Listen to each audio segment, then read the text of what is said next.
Next problem बघा. A wave of frequency 500 hertz is traveling with a speed of 350 meter per second. Frequency दिले, speed दिलेला आहे. What is the phase difference between two displacements at a certain point at times 1 millisecond apart? म्हणजे एका पॉइंटच्या ठिकाणाहून दुसऱ्या ठिकाणी जायला त्याला वेळ लागतो 1 मिलीसेकंद. मग ते जे 2 पॉइंट मिळतील त्या 2 पॉइंट मधला फेज डिफरन्स विचारलेला आहे. What is the smallest distance between two points which R 45 degree out of phase at every instant.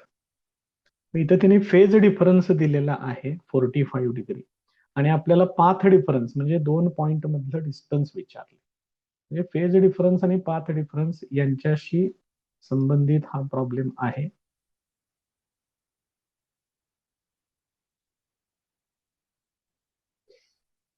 Given data frequency सांगितलेली आहे 500 हर्ट्ज. स्पीड सांगितलेला आहे 350 मीटर प्रति सेकंद. त्यानंतर त्याने पहिल्या ठिकाणी कंडिशन टाइम दिलेला आहे 1 मिली सेकंद सांगितलंय. म्हणजेच 1 × 10⁻³ सेकंद आणि तिथला फेज डिफरन्स विचारलेला आहे.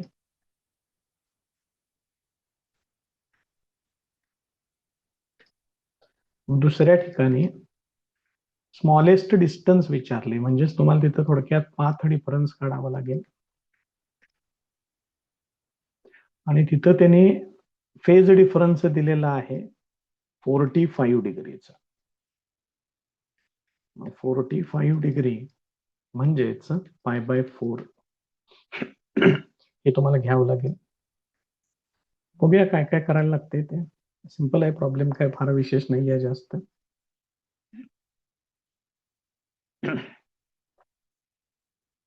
Formula and calculations.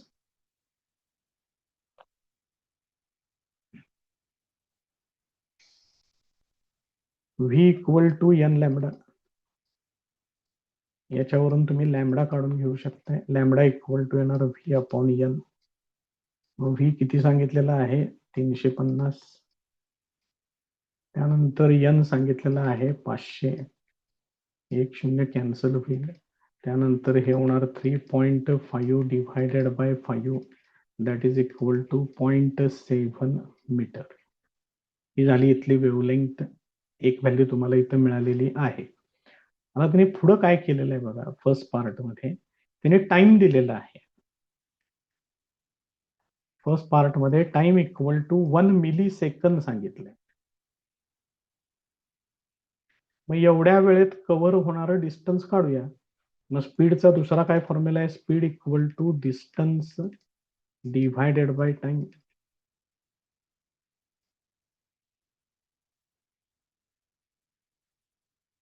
मग याच्यावरून डिस्टन्स इक्वल टू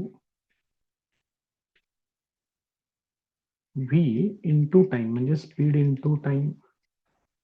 मग स्पीड किती आहे. स्पीड आहे 350. टाइम आहे 1 × 10⁻³ म्हणजे डेसिमल पॉईंट 3 घर डावीकडे येणार म्हणजेच येणार 0.35 मीटर. हे डिस्टन्स त्यांनी दिलेलं आहे. लॅम्बडा आहे 0.7 मीटर. म्हणजेच हा घ्यायचा path difference. Therefore path difference equal to 0.35 metre. आपल्याला एक स्टँडर्ड पेअर आपल्याला माहिती आहे. हे कायमचं लक्षात ठेवा.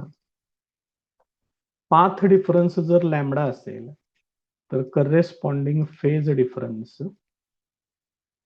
तो असतो 2π. मग आत्ताचा पाथ डिफरन्स आहे 0.35 मीटर. करेस्पॉन्डिंग फेज डिफरन्स विचारलाय. त्याला आपण डेल्टा कन्सिडर करू. काही घेऊ शकताय, कुठलाही अँगल लिहिला तरी चालते, काय फरक पडत नाही.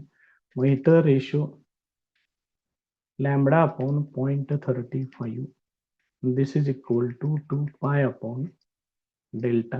मग याच्यामध्ये लॅम्बडाची व्हॅल्यू 0.7 आहे.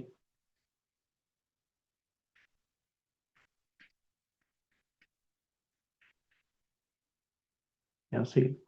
मग ह्याला जर मी 10 न मल्टिप्लाय केलं तर इथं 7 येणार, इथं 3.5. त्याची दुप्पट होते ही. बघा मांडतो इथं 3.5 ची दुप्पट 7.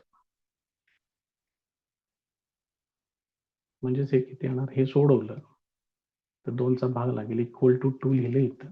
मग डेल्टा इक्वल टू, डेल्टा इकडे घ्या, 2 ला इकडे घ्या, 2 pi upon 2 that is equal to pi radian. मग इथं पहिल्या ठिकाणचं answer phase difference equal to pi radian. हे पहिल्या भागाचं आन्सर आहे. आता दुसऱ्या भागामध्ये त्यांनी काय केलेलं आहे बघा, second part.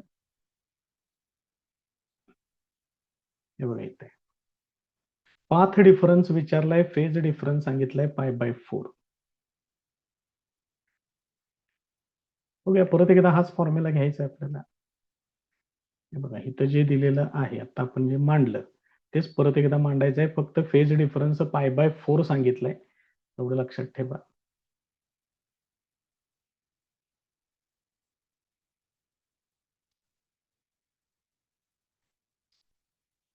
Path difference equal to lambda, phase difference equal to 2 pi. आत्ताचा फेज डिफरन्स त्यांनी दिलेला आहे π/4 म्हणजे 45 आणि करेस्पॉन्डिंग पाथ डिफरन्स त्यांनी विचारलेला आहे. त्याला आपण कन्सिडर करूया x. Therefore lambda upon x equal to 2 pi divided by π/4 होणार. इथं कसं सिम्पली हे 4 वरती घ्या म्हणजे हे होणार 8 पाय डिव्हायडेड बाय पाय. हे पायला पाय कॅन्सल होईल, म्हणजेच lambda upon x equal to 8 येणार. मग एक्स इक्वल टू 8 इकडे घ्या, एक्स ला पलीकडे पाठवा. Lambda upon 8 equal to x. Therefore x equal to lambda 0.7 आहे, हे असेल.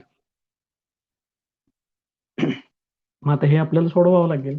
मग एक्स इक्वल टू 0. पहिला भाग शून्याचा लागेल, त्याचा 70 होणार. 8 8 64 उरले 6, 8 7 56 उरले 4, 8 पंचे 40. हे एवढे मीटर येणार. मग हा तिथला करेस्पॉन्डिंग पाथ डिफरन्स असेल. पाथ डिफरन्स म्हणजेच डिस्टन्स 0.0875 मीटर. हे त्याचं final answer.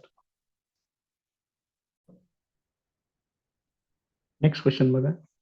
2 sound waves of same frequency equal to 540 hertz. Frequency same आहे म्हणून सांगितलंय. स्पीड सांगितलेलं आहे 330 मीटर प्रति सेकंद.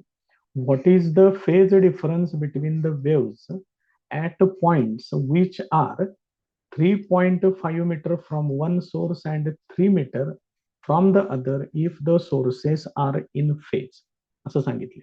मग हे जे आहे which are 3.5 metre from one source and 3 metre from other source, हे जरा व्यवस्थित समजून घ्या. तर इथं त्यांनी काय केलेलं आहे याच्यामध्ये बघा, डायग्राम मी तयार करतो इथं पहिल्यांदा.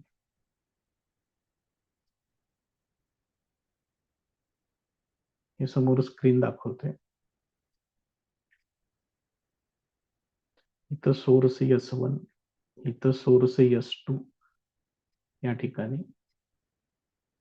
मग याच्यापासून वेव्ज इथपर्यंत येऊन पोहोचत आहेत, तसंच याच्यापासून वेव्ज इथपर्यंत येऊन पोहोचत आहेत, असं कन्सिडर करायचं आहे. मग पहिल्या सोर्स पासून डिस्टन्स आहे त्याचं 3 मीटर आणि या दुसऱ्या सोर्स पासून डिस्टन्स आहे 3.5 मीटर. मग दोघांच्यातला पाथ डिफरन्स किती होणार? path difference equal to 3.5 minus 3 that is equal to 0.5 metre. हे समजणं याच्यातलं गरजेचं आहे. बघा लक्षात येते. आता बाकीच्या गोष्टी मी सगळ्या इथं मांडून घेतोय.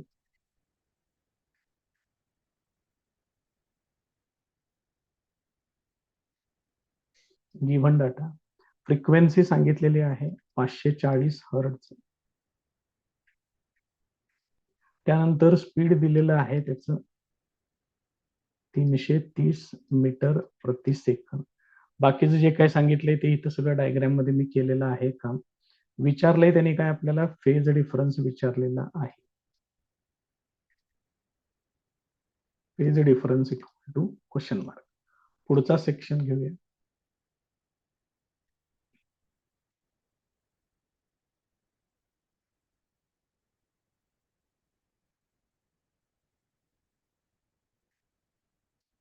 Formula and calculations. तर याच्यामध्ये V equal to N lambda, त्याच्यावरून लॅमडा इक्वल टू येणार व्ही अपॉन एन. व्ही ची व्हॅल्यू आहे 330. त्यानंतर एन ची व्हॅल्यू आहे 540. याचं सिम्प्लिफिकेशन 3 अकरे आणि 3 18 18 54 11/18 मीटर. राहू दे 1-2 मिनिटं तसंच, बघू नंतर त्याला काय करायला लागते किंवा आणि काय सिम्प्लिफिकेशन वगैरे होते का बघू आणि शेवटी ठरवू त्याचं. आता आपलं नेहमीचं कॅल्क्युलेशन परत एकदा.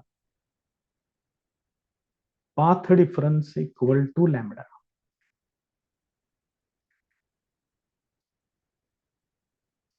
corresponding phase difference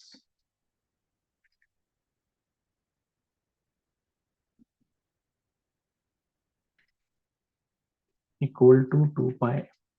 मग आत्ताचा पाथ डिफरन्स हे बघा इथं काढलेलं आहे बघा, मग आपण 0.5 मीटर.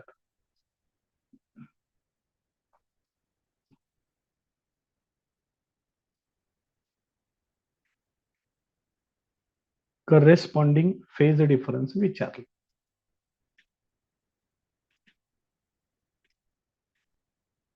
फेज डिफरन्स साठी आपण नेहमी सारखं डेल्टा वापरूया. आता हे सोडवायचं फक्त. बघा बरं मग किती होते हे.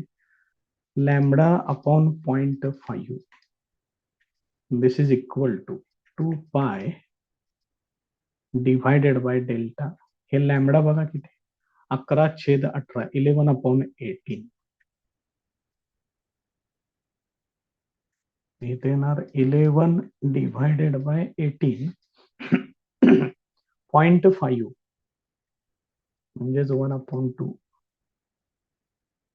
हे असं होणार. याचं सिम्प्लिफिकेशन बघा काय होणार. ह्या दोन इथं भाग घालवा. 92/18 म्हणजे हे येणार 11/9 equal to 2 pi upon delta. मग डेल्टा इक्वल टू, डेल्टाला इकडे घ्या, हे 2 पाय इंटू 9 डिवायडेड बाय 11. म्हणजे अर्थी इथं 11 दिसतंय, त्या अर्थी पायची व्हॅल्यू 22/7 घ्या. 2 इंटू 9 इंटू 22 डिवायडेड बाय हे 7. इथे घेतले बघा पायची व्हॅल्यू 22/7. मग हे किती होणार 11 2 22 होणार. हे किती होईल 4 4 9 36 36/7. हे सोडवावं लागेल. मग ते पूर्ण रॅडियन मध्ये येईल. आणखीन एक आन्सर मी इथं काढून दाखवतोय. हे बघा किती येते. पहिल्यांदा 7×5 = 35 म्हणजे 1 शिल्लक राहिला. 7×1 = 7 परत 3 शिल्लक राहतील. 7×3 = 21 7×4 = 28 उरले 2. मग 7×2 = 14. हे पूर्ण रॅडियन मध्ये असं येईल.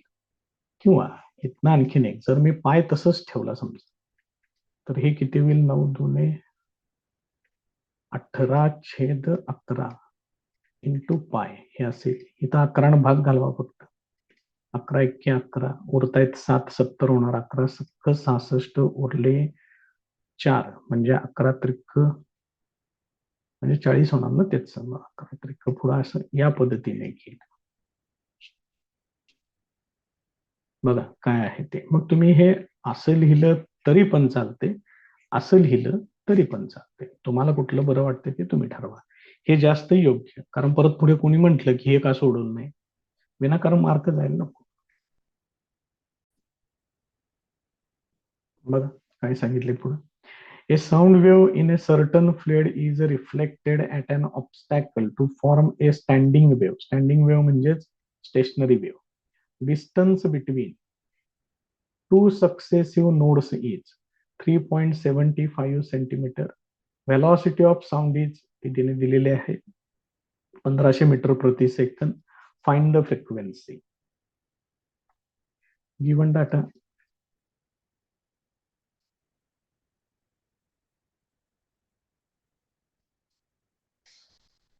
काय सांगितलेलं आहे बघा. स्टँडिंग वेव्ह फॉर्म झालेली आहे. Distance between two successive nodes is 3.75 centimetre. मग आता ह्या माझ्या स्टेशनरी वेव्ह ज्या असतात बघा कशा पद्धतीने येणार ते हे तुम्ही या पद्धतीने दाखवू शकताय. मग याच्यामध्ये जर हा एक पोर्शन जर तुम्ही कन्सिडर केला एवढाच, तर हे काय आहे, पूर्ण एक वेव्ह आहे. म्हणजे हे लॅम्बडा आहे.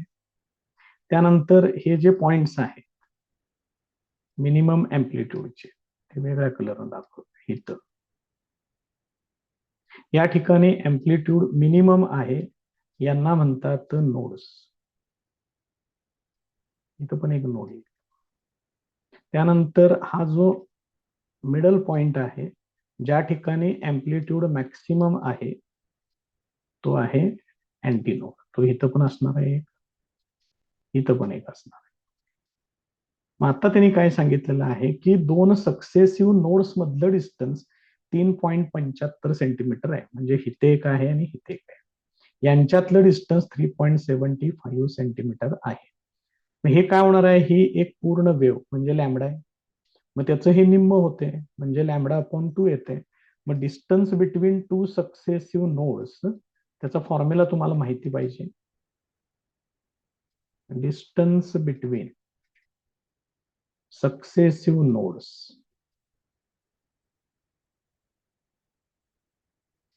दिस इज इक्वल टू, हे लॅम्बडाच्या निम्म येते, लॅम्बडा अपॉन 2. ही व्हॅल्यू त्यांनी सांगितलेली आहे 3.75 सेंटीमीटर. म्हणजेच lambda upon 2 equal to 3.75 into 10⁻² metre. याच्यावरून तुम्ही लॅम्बडा पण काढू शकता. 3.75 ची दुप्पट 37, 74, 75 हे येते 7.5 इंटू 10⁻² मीटर. चेक करून बघा बरोबर तेवढे येते किंवा नाही ते. त्यानंतर त्यांनी स्पीड दिलेला आहे, व्हेलॉसिटी दिलेली आहे, ती सांगितलंय 1500 मीटर पर सेकंद आणि विचारले फ्रिक्वेन्सी. ते झालं, आपल्याला मिळालं सगळं जे काय काय पाहिजे होतं ते. किरकोळ प्रॉब्लेम होतोय मग आता एकदम. पुढचा section formula and calculations.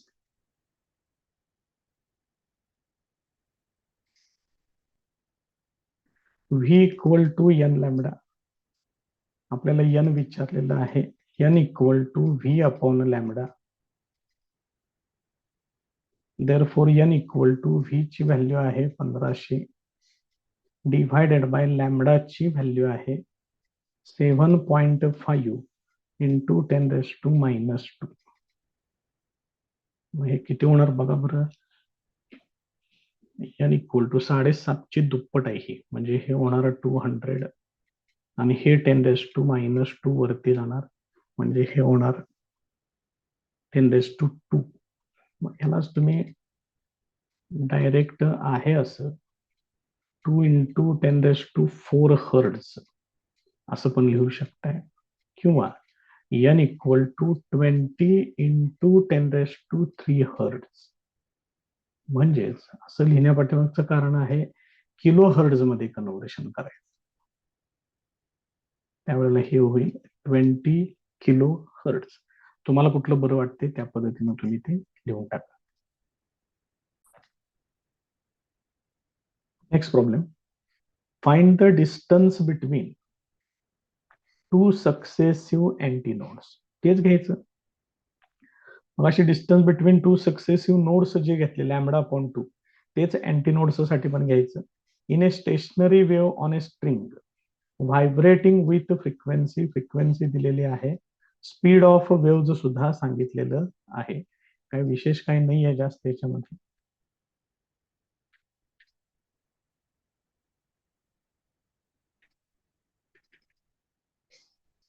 Given data, distance between two successive antinodes ते फाइंड आउट करायचं आहे.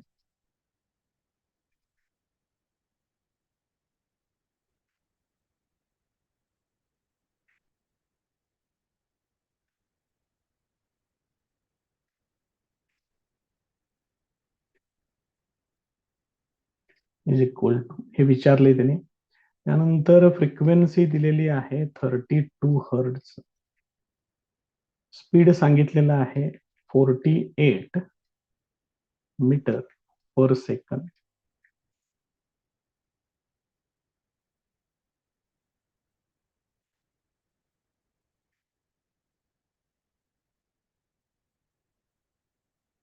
पुढचा section, formula and calculations.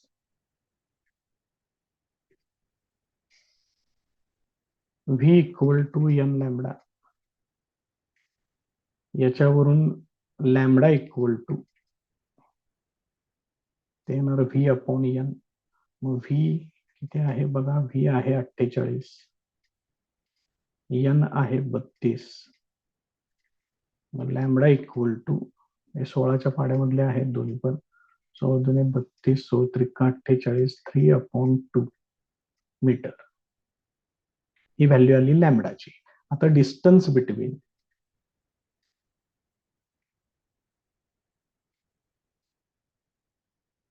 To successive antinodes is equal to lambda upon 2. मग लॅम्बडाची व्हॅल्यू आहे 3/2 डिव्हायडेड बाय 2, म्हणजेच हे होणार 3/4 that is equal to 0.75 metre. हे त्याचं फायनल आन्सर. नेक्स्ट प्रॉब्लेम बघा, an open pipe that is open at both ends, 47 centimeter long with inner diameter of 5 centimeter. मला लांबी सांगितलेली आहे 47 centimetre, inner diameter 5 centimetre. If speed of sound in air is 348 metre per second, speed दिलेला आहे. Calculate the fundamental frequency of air column in the pipe. बघा पहिल्यांदा त्यांनी जे काय काय दिलेलं आहे ते सगळं व्यवस्थित परत एकदा मांडून घेऊया.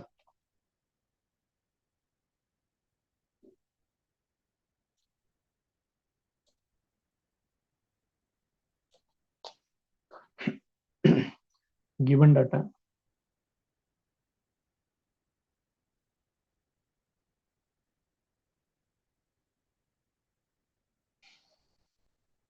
ओपन पाईप सांगितलेले आहे, हे महत्वाचं सगळं, कारण त्याच्यावरतीच फॉर्म्युला डिपेंड आहे, त्यामुळं हे महत्वाचं आहे. त्याची लेंथ सांगितलेली आहे 47 सेंटीमीटर, म्हणजेच हे येणार 0.47 मीटर. त्यानंतर त्याचा इनर डायमीटर दिलेला आहे 5 सेंटीमीटर, त्याचं मीटर मध्ये येणार 0.05 मीटर. त्यानंतर स्पीड सांगितलेला आहे 348 metre per second. Fundamental frequency ती विचारलेली आहे ओपन पाईपसाठी. फंडामेंटल फ्रिक्वेन्सीला आपण NO असं लिहिणार आहे.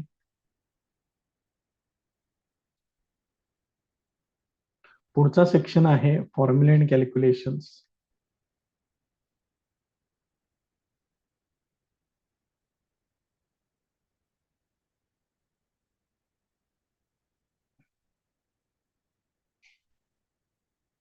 मग याच्यामध्ये त्यांनी ज्या अर्थी इथं डायमीटर दिलेला आहे त्या अर्थी सगळ्यात पहिल्यांदा तुम्हाला एंड करेक्शन काढावी लागेल. मग एंड करेक्शन साठी नोटेशन वापरतात स्मॉल ई आणि याचा फॉर्म्युला आहे 0.3 times D, where D is the inner diameter.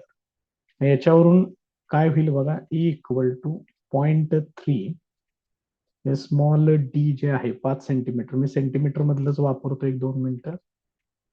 म्हणजेच हे किती येणार, 5-15 1.5 सेंटीमीटर. मग याचं मीटर मध्ये कन्व्हर्शन होणार 0.015 मीटर हे असेल. आता करेक्टेड लेंथ आपल्याला घ्यावी लागेल.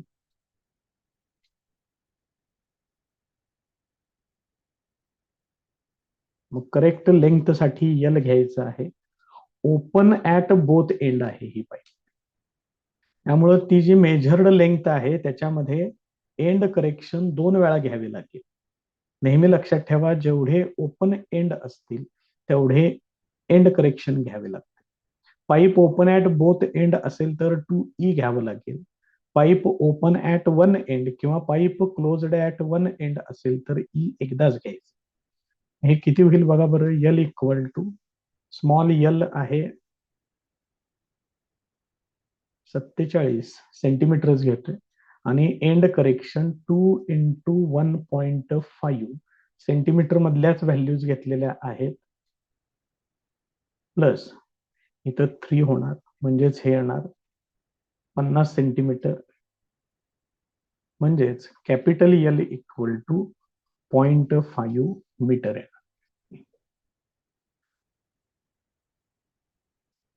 तर मला फंडामेंटल फ्रिक्वेन्सी फाइंड आउट करायची आहे. त्याचा फॉर्म्युला घेऊया. For a pipe open at both ends,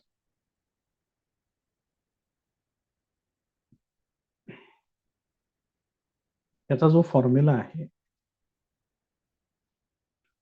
तो असा आहे व्ही अपॉन ट्वाइस यल. मग व्ही ची व्हॅल्यू आहे 348. 2 × 0.5 आहे टोटल लेंथ. मग 2 × 0.5 म्हणजे 1 येणार, म्हणजेच ह्याचा आन्सर येणार 348 हर्ट्ज. ही इथली फंडामेंटल फ्रिक्वेन्सी येणार. नेक्स्ट प्रॉब्लेम बघा. A pipe closed at one end. आता पाईपचा प्रकार बदललेला आहे. Can produce ओव्हरटोन्स. ओव्हरटोन्स दिलेले आहेत. फ्रिक्वेन्सीज 3 फ्रिक्वेन्सीज त्यांनी दिलेल्या आहेत. मात्र हे कितवे ओव्हरटोन्स आहेत ते काही सांगितलेलं नाहीये. Calculate the fundamental frequency of the pipe, आणि त्याची फंडामेंटल फ्रिक्वेन्सी फाइंड आउट करा असं त्यांनी सांगितलेलं आहे.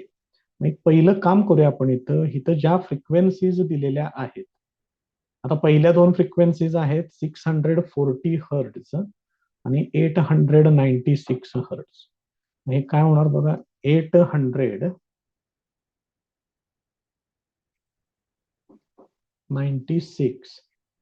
मायनस 640 हे किती येणार, 6. 9 मधून 4 गेले 5, 8 वजा 6, हे 256चा डिफरन्स आहे.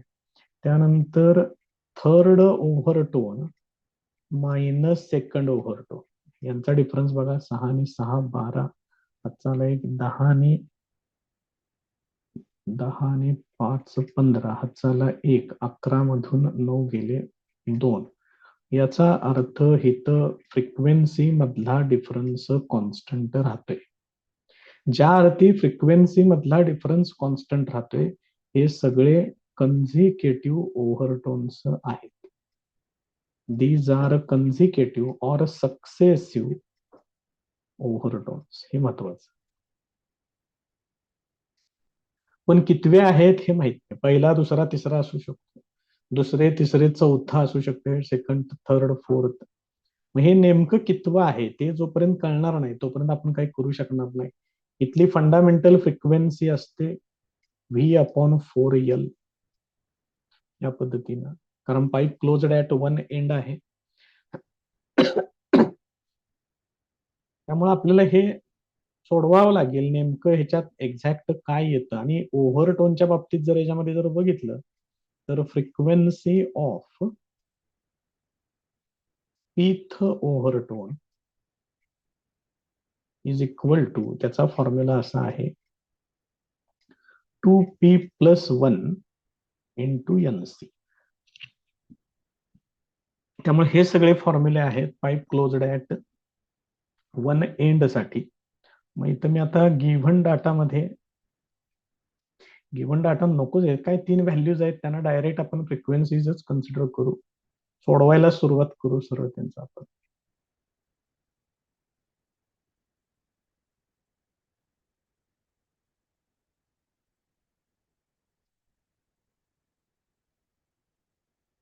Formula and calculations. मग तिथं आपण सरळ त्याचं वाक्य लिहून टाकूया. Since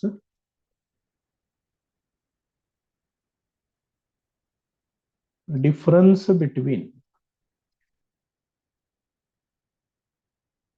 these frequencies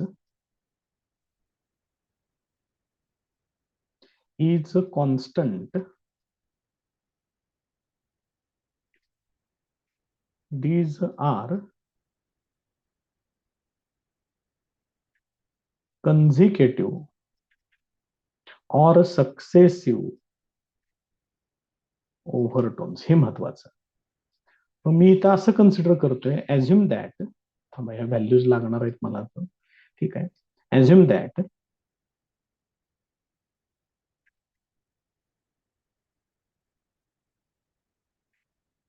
these are pth, p+1th, p+2th frequencies किंवा ओव्हरटोन्स.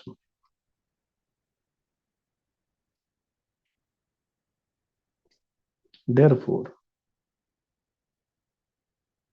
Frequency of pth overtone equal to, आता व्हॅल्यूज लिहून घेतो इथं. पहिली व्हॅल्यू आहे 640 हर्ट्ज. त्यानंतर NP+1 इज इक्वल टू, ती व्हॅल्यू आहे 896 हर्ट्ज.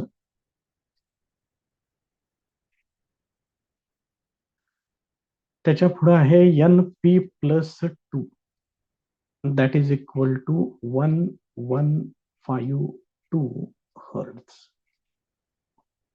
या व्हॅल्यूज आपण इथे घेतोय. आता याच्यामध्ये हा फॉर्म्युला वापरूया आपण, frequency of pth overtone equal, हा फॉर्म्युला. मग त्याच्यानुसार कसं येणार बघा बरं.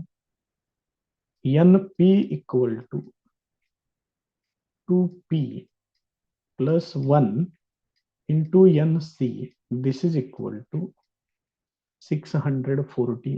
हे बघा इथं वापरला हा फॉर्म्युला पहिल्यांदा. आता मला p+1th पाहिजे. मग p+1th म्हणजे ह्या p च्या ठिकाणी p+1 वापरायचं. मग NP+1 इज इक्वल टू, हे कसं होणार बघा, 2 इंटू ब्रॅकेट p+1+1, या p च्या ठिकाणी p+1 वापरायचं. दिस इज इक्वल टू, ही व्हॅल्यू किती सांगितले, 896. मग हे सोडवून किती होणार बघा, 2p प्लस 2+1 होणार, म्हणजेच हे येणार 3. This is equal to 896. मग आता या दोघांचा मी रेशो घेतोय, NP upon NP+1 equal to 640 divided by 896. मग याच्यामध्ये याचा किरकोळ भागाकार 16 जातोय बघा भाग. 16 चोक 64, हे 40 होणार. 16×85 आणि 16×96 होणार. याला परत 8 न भाग जाईल, 8×45 आणि 8×7=56. तोपर्यंत अजून एक काम करूया, NP साठी हे बघा ही व्हॅल्यू आहे ती इथं वापरूया, 2p+1 into NC divided by NP+1 साठी ही व्हॅल्यू आहे इथे लिहितोय मी. ही व्हॅल्यू आहे NP+1 ची. 2P+3 काय तर राहिलं बघा त्याच्यात परत. इथं प्रोडक्ट मध्ये NC पाहिजे ह्याला. इथं पाहिजे असलं चेंज करूया थोडस, एकच मिनिट. कारण ते NCच आपण इथनं काढून टाकलेलं आहे, ते त्याच्या समोर लिहिणं इम्पॉर्टंट आहे. NC equal to 896. इथं पण NC येणार तेच, आणि हे 896. मग आता ही व्हॅल्यू इथं घ्यायची. दिस इज इक्वल टू 5/7. मग हे NC ला NC कॅन्सल होईल.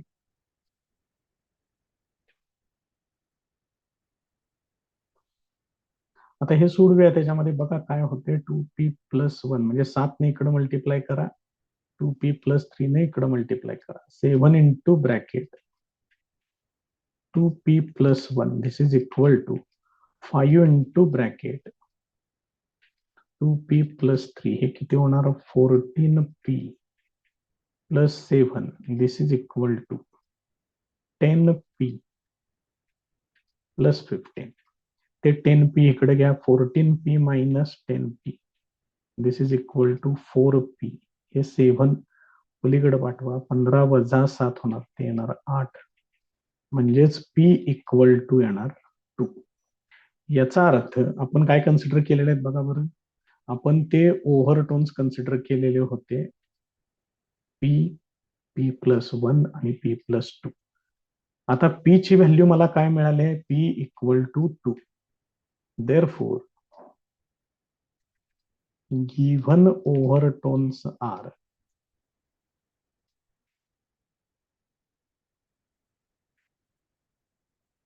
second, third, and fourth overtones respectively. बघा लक्षात येते का.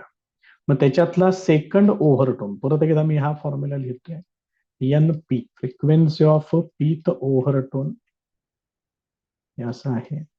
मग याच्यामध्ये मला सेकंड ओव्हरटोन पाहिजे N2. मग इथं तो 2 येणार. 2 इंटू 2 प्लस 1 इंटू NC. मग हा सेकंड ओव्हरटोन दिलेला आहे. त्यांनी किती सांगितलंय तो 640. ते इकडे घेतोय. This is equal to 2 into 2 4 4 plus 1 5 times NC येणार. मग याच्यावरून NC equal to 640 divided by 5.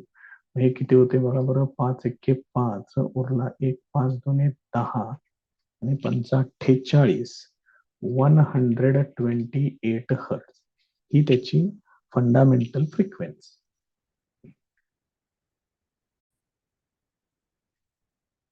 Next question. Find the frequencies of the fundamental first overtone and second overtone of a pipe 25 centimeter long and open at both ends. 25 सेंटीमीटर लांबी सांगितले, open at both ends सांगितलेलं आहे, आणि speed of sound in air 330 metre प्रति सेकंद हे सांगितलेलं आहे. Given data.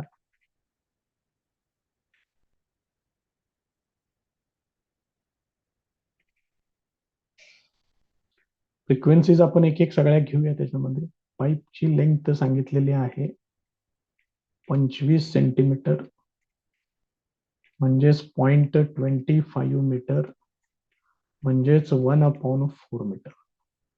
कुठलं वापरायला बरं पडते ते बघू आपण. पाईप काय सांगितलेली आहे. ओपन ऍट बोथ एंड्स सांगितलेली आहे. त्यानंतर speed of sound in air V equal to 330 metre per सेकंद. त्याला ओपन साठी LO असं लिहितो इथं.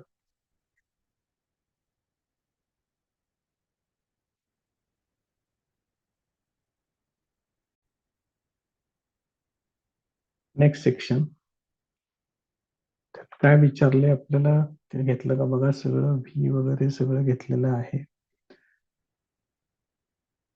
फ्रिक्वेन्सीज वेगवेगळ्या विचारलेल्या आहेत ते आपण बघू.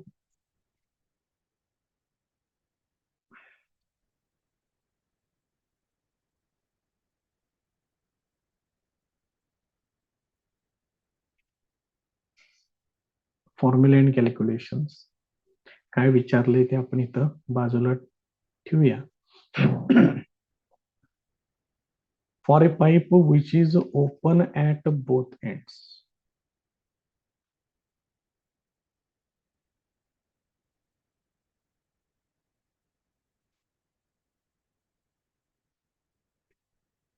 Fundamental frequency NO equal to V upon twice LO.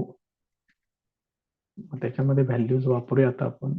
V ची व्हॅल्यू आहे 330 डिवायडेड बाय 2 इंटू LO ची व्हॅल्यू आहे 1/4. हे किरकोळ सिम्प्लिफिकेशन हे 2 वर पाठवा, म्हणजेच फंडामेंटल फ्रिक्वेन्सी होणार 660 हर्ट्ज. आता pipe open at both end असेल तर त्याच्यामध्ये ऑल हार्मोनिक्स प्रेझेंट असतात.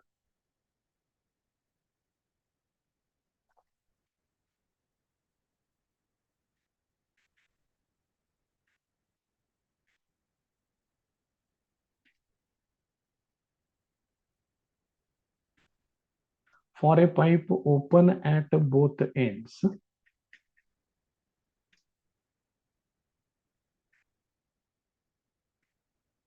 Frequency of pth overtone equal to P+1 into NO हे असेल. मग हे किती होईल बघा बरं. कुठले कुठले पाहिजेत आपल्याला. First ओव्हरटोन,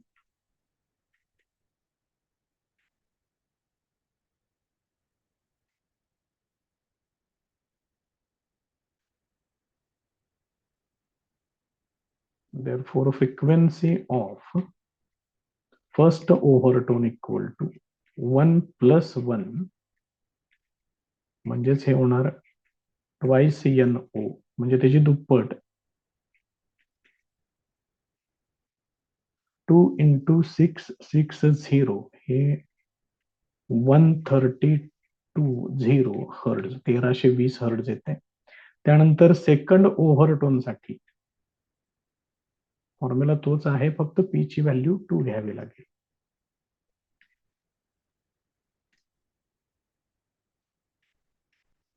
frequency of second overtone equal to 2+1 into NO म्हणजेच हे किती होणार 3 इंटू 660 हे 66 गुणिले 3 म्हणजे 1980 होणार. हे 1980 हर्ट्ज या व्हॅल्यूज आपल्याला मिळते.